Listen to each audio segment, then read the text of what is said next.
Well, I'm a little daunted to follow David and such heartfelt and humorous remarks about Mike. Those of you who know me know that I tend to be a little more dry and pedantic, being a trained academic. Before I make my remarks about Mike's service to the community through the Annapolis Planning Commission, I want to take a moment to read a citation that was brought to today's gathering by Speaker Mike Bush. This is a House resolution. That is, this represents the thoughts of the entire House of Delegates of the state of Maryland. Be it hereby known to all that the House of Delegates of Maryland extends its sincere sympathy to the family of Michael Francis Miron. Mike's love of his community and dedication to its citizens, Mayor of Eastport and founder of the Maritime Republic of Eastport and the Annapolis Maritime Museum. The entire membership offers its respectful condolences and directs this resolution to be presented on this 11th day of September 2016. I think this was well deserved, and I personally, and I know the family, thanks Delegate Bush, Speaker Bush, for arranging for this to happen.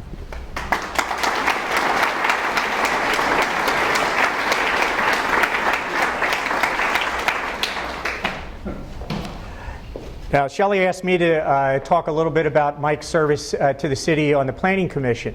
Mike and I served together for 6 years on the Planning Commission in the 1980s. And in fact, it's ironic how things in life often join people together in unusual ways. And David's final comments about Mike and his learning to be an auto mechanic and being interested in automobiles had to do with a VW Beetle. Because my wife Sienna and I moved to Annapolis in 1979, and we had a Carmen Ghia. And we asked people, well, you know, we need to get this repaired. Where can we take it to be repaired? And everybody, virtually everybody we spoke to said, go to the Eastport Shell because the guy that owns it, Mike Miron, knows what he's doing and he's honest. And he's a great guy. So take it there. So there we go. We have a Volkswagen connection that we didn't know about. A Mike connection we didn't know about. Well, Mike and I really became friends due to our shared service on the Planning Commission. And I just want to briefly mention, describe to you one issue, one application that we reviewed together, which told me so much about what sort of person Mike was and why I would want someone like Mike to be a friend. And what it was a local gas station who had been established in town for quite a long time, wanted to put up one of those rain canopies. Now, I said to myself, you know, I'm here, I'm young, I'm in my 30s, I just finished my graduate studies, I'm pretty sharp and thoughtful, and, you know, I'm also interested in aesthetics. What do they need one of those ugly canopies for? And I sort of voiced that less directly on the floor, and Mike spoke up and said, well, you know, Will, and he spoke to, of course, the whole group about being part of the organization for automobile dealer repair shops and gas stations. He had information, he had knowledge, which he shared very friendly, straightforwardly, you know, what it means to the station owner in terms of competitiveness with those that have canopies. Okay, so that made an impact on me. I'm about information, you know. There was Mike. He was prepared. He had read the application. He had thought about what was important about the issue at hand. And then I still was a little hesitant and continued to raise some questions about the application. And Mike said, well, think about people who are on their way to work. They're in a hurry. They're in their suits and ties or their work dresses. You know, they want to look nice when they get to the office, and they realize they have to stop at the gas station. And that said to me, Mike is concerned about the average person, concerned about the things that happen to us in our daily lives. And what little thing can he do, sitting there as a planning commissioner, to help make that life smoother, easier? And so that said to me, Mike is concerned about his community and how what he does in that community affects other people. The other thing that I think that I need to say without referring to anything specific is that empathy that he showed in thinking about other people and how his actions and his decisions and his role in the community would affect others was just one aspect of his constant attempts to be fair and consistent in dealing with everybody. That's what I found in him as a service provider when I first got to know him going to his station to get my gas and get my car repaired on. And then I saw it only manifested again and again in his work as a planning commissioner, and then as a friend, a valued friend for over 30 years. And I never had siblings, and there are only a few people in the world that I would consider as my brothers by another mother, and Mike would certainly be one of those. And my wife, who times anything I say to the public with good reason, I know she's watching me, and so I'm going to close now with, because I'd pay a lot for it later if I didn't, with a very brief quote by an 18th century British author. They're great for stuff like this. True friendship is like sound health. The value of it is seldom known until it is lost. And I've lost a good friend.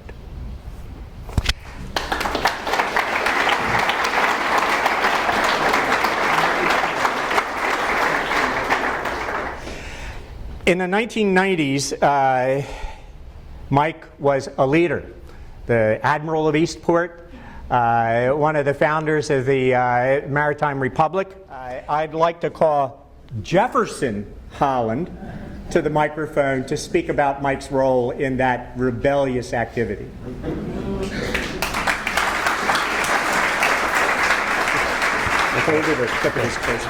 Good.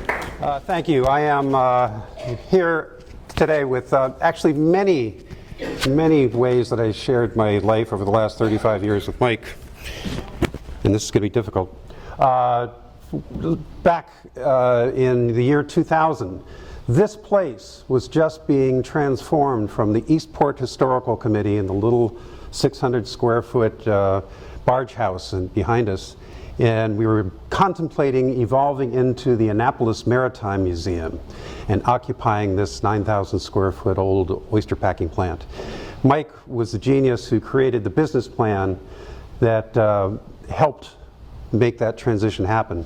He served as essentially the de facto business manager of the new Annapolis Maritime Museum when Ellen Moyer became elected as mayor of the city, and she immediately grabbed him and stole him away from us and made him the economic development director for the city. That left a gap that Peg Wallace, who was the chairman at the time, and Mike asked me to fill.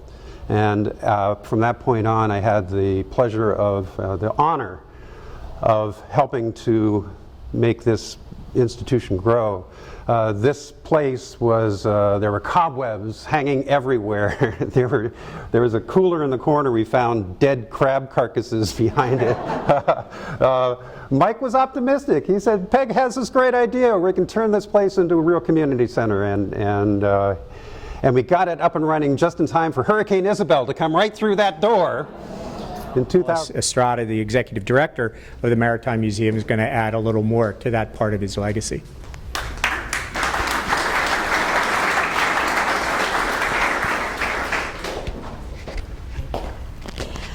When Supreme Court Justice Sonia Sotomayor's office called the museum requesting a private tour, my first reaction was to panic. They had allocated an hour for the tour, and although we're a very cool museum, an hour tour is a stretch here. So then I knew immediately to call Mike Miron. I knew he could embellish this tour with a narrative crafted from all the authentic, distinctive stories of our community. They actually stayed an hour and a half. Mike had taken time over the years to reach out and talk to and record the stories from inspiring individuals who defined the fabric of our community. He was a treasure trove of information. Mike captured the stuff you're not going to find in history books, but is so rich in defining our unique maritime heritage. As Jefferson mentioned, he was very instrumental in forming the Annapolis Maritime Museum as it is today. Of course, that was before my time, but I did hear from several accounts that he was the discipline, and for some business discipline, and that's so important to get a project to move forward.